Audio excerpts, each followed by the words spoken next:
M'dzina la Atate ndi la Mwana ndi la Mzimu Woyera. Amen.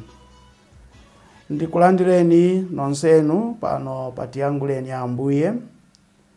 Lelo Lolemba Mulungu wa 25 pachaka. Mawu athu alelo mawu yamba achokera m'buku la Ezara mutu 1 kuyambira ndime ya 1 kulekezera pa 6.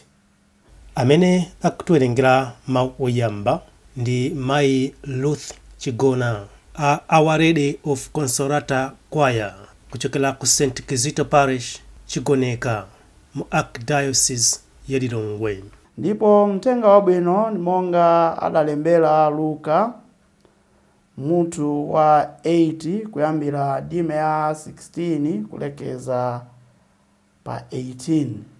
Amene akutiwerengera mawu a mtenga wabwino komanso kutigawira mawu ndi Reverend Father Martin Kavisu achipani cha St. Patrick's Missionary Society kuchokera ku St. Kizito Parish Chigoneka mu Archdiocese ya Lilongwe.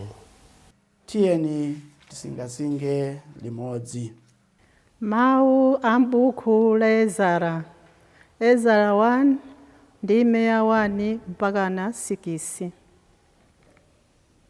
Chaka choyamba cha ulamuliro wa Kirusi, mfumu ya ku Persia, chauta adachitadi zimene adanena kudzera mwa Yeremiya. Adayika maganizo mu mtima mwa Kirusi, ndipo iye adalengeza m'dziko lake lonse ndi mawu apakamwa, mpakanso ochita kulemba.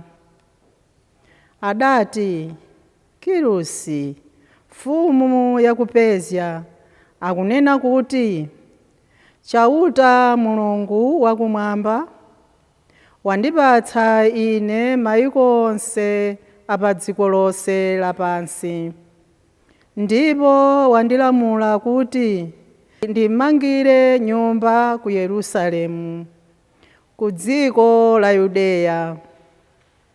Tsono inu nonse amene muli akeake, Mulungu wanuyo akhale nanu. Aliyense mwa inu apite ku Yerusalemu, ku dziko la Yudeya, kuti akamange nyumba ya chauta, Mulungu wa Israeli.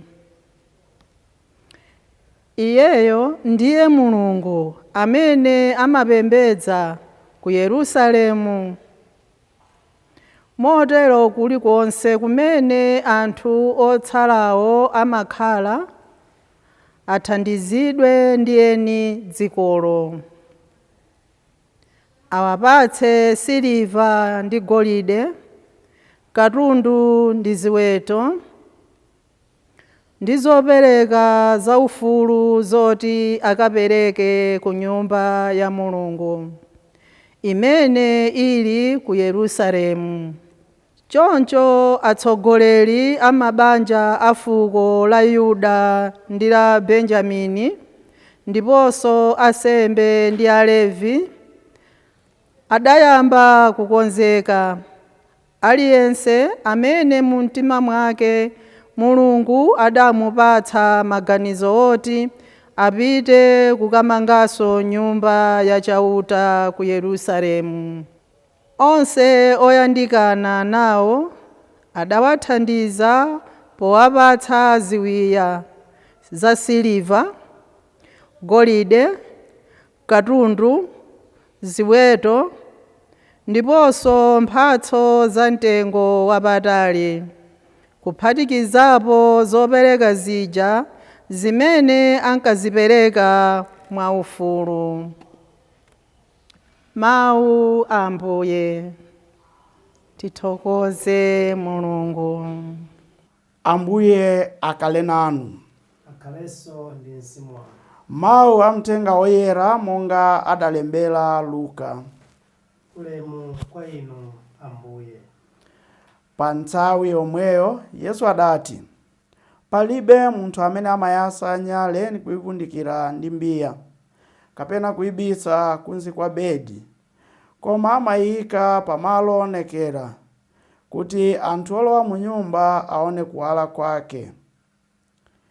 Pajatu chinthu chilichonse chobisika chizaululika, ndipo chilichonse cha chinsinsi chizadziwika ni kuonekera poyera.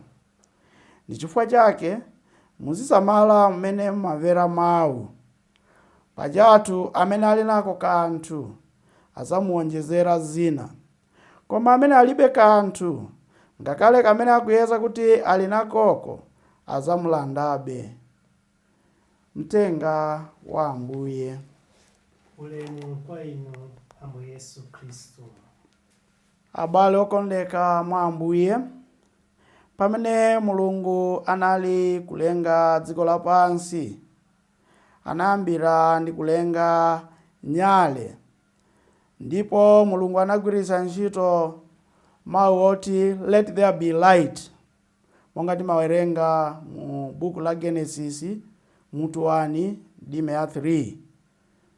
Ndiye kunakala kuwala. Mulungu amatipasa nyale kuti itiunikire, ndipo nyale ikatiunikira kapena kuwala, chilichonse chimaoneka bwino, olo kuyenda timatoyenda bwino mosavutika.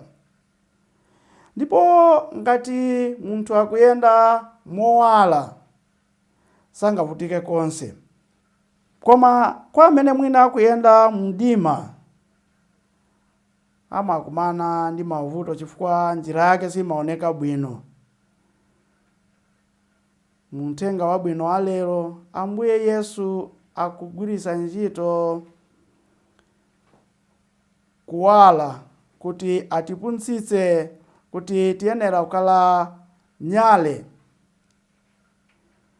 Akuti palibe amene amayasa nyale ni kuivundikira ndi mbiya kapena kuibisa kunsi kwa bedi, koma munthu akayasa nyale amayika malo onekera kuti olowa mnyumba aone kuwala kwake. Ndiye cholinga cha kuyasa nyale. Chifukwa tikayasa ndi kuyika kunsi kwa bedi sitandiza konse. Ambuye Yesu akutanthauza chiyani? Kuti ife tili ngati nyale, ife a Khristu, ndipo chikhristu chathu sichingakale chobisika, chiyenera kuoneka kupyolera moyo wathu wa tsiku ndi tsiku.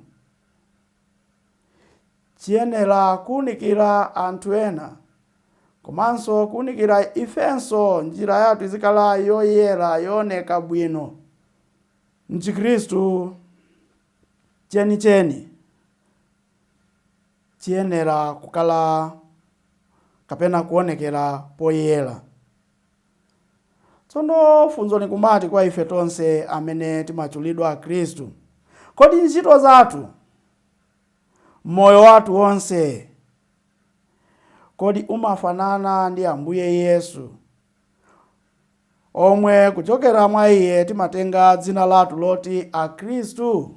Chifukwa timachulidwa a Khristu chifukwa timasatira Ambuye Yesu Khristu, ndipo timayenera kufanafana naye muzochita zathu, moyo wathu wonse, mawu athu amene timayangula.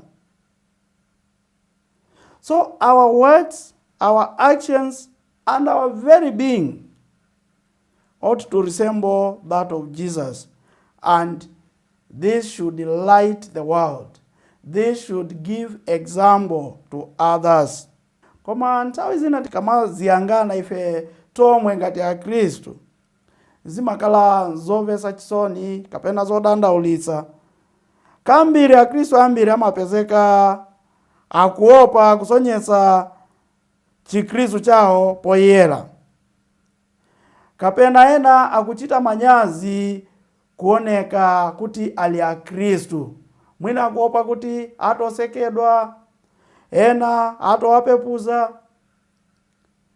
ndipo saonesa chikhristu chawo momasuka. Ndipo tikangana Mdziko muno, we see a lot of evils. We see a lot of injustice. We see a lot of corruption. Chodandaulizani chakuti amodzi mwa amene amapanga izi amakhala akhristu amene amapembera la Mulungu lilonse, amapanga nawo zonse mpingo. But our Christian faith has not transcended the way of the world. Lelo Ambuye Yesu akupeleka chenjenso komanso kutiitana kuti tiziyangane, tizipange evaluate chikhristu chathu, chikhulupiriro changa chimatandiza anthu ena, ndimaunikira anthu ena ndi ntchito zanga kapena ndimaopa, ndimachita manyazi. Kambiri chimene chimachitika ndi chakuti anthu timaopa kukhala osiyana ndi ansatu. Mapezeka kuti mwina ansatu amene timacheza nawo, amene timakhala nawo, amene timagwira ntchito nawo, timakopeka ndi zinthu zimene amapanga, ngakhale zikale zosayenera. Ndiye pakapezeka kuti ine kukhala mkhristu, moyo wanga uyenera kukhala different from those of my friends. Pena pake kupezeka kuti ndimaopa kukhala osiyana. Ndi zimene Ambuye Yesu akutiitanira tsiku ya lero kuti let us not be afraid to make that positive difference by making our light shine to the world. It is that light which is needed to inspire hope in the world, to inspire love in the world, to inspire justice in the world, to inspire peace in the world, which is needed. Kambiri timapeza zifukwa zotileperesa kusonyesa chikhristu chathu. Ndipo dziko lapansi kawiri mapezeka kuti anthu amene amakonda kuchita zinthu zawo zolongozoka komanso moyera amadana ndi anthu ambiri, ndipo amazunzidwa chifukwa sakusata dongosolo lake la dziko lapansi limene lili nthawi zina loipa. Ambuye Yesu, our Savior and our Master, anakumana nazo. Ndipo is encouraging us and reminding us not to lose hope. Tisataye mtima. Anena kale mtenga wabwino kumalekezero uko, amene ali nazo azapeza zoposa. Izi ngati mmene wophunzira angate kulimbikira pa maphunziro ake, ndi mmene monso iye azata kuphunzira zambiri. Koma ngati akukana kuphunzira azataya nzeru ngakale zimene ali nazo kale.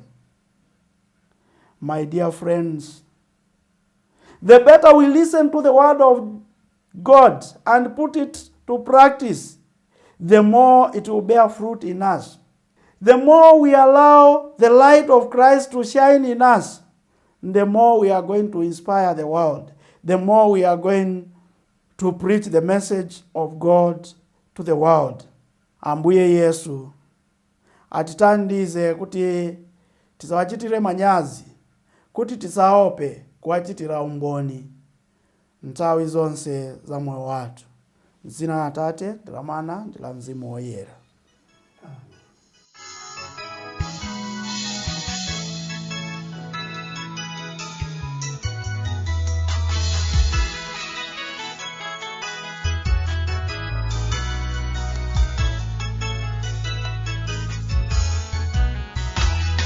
To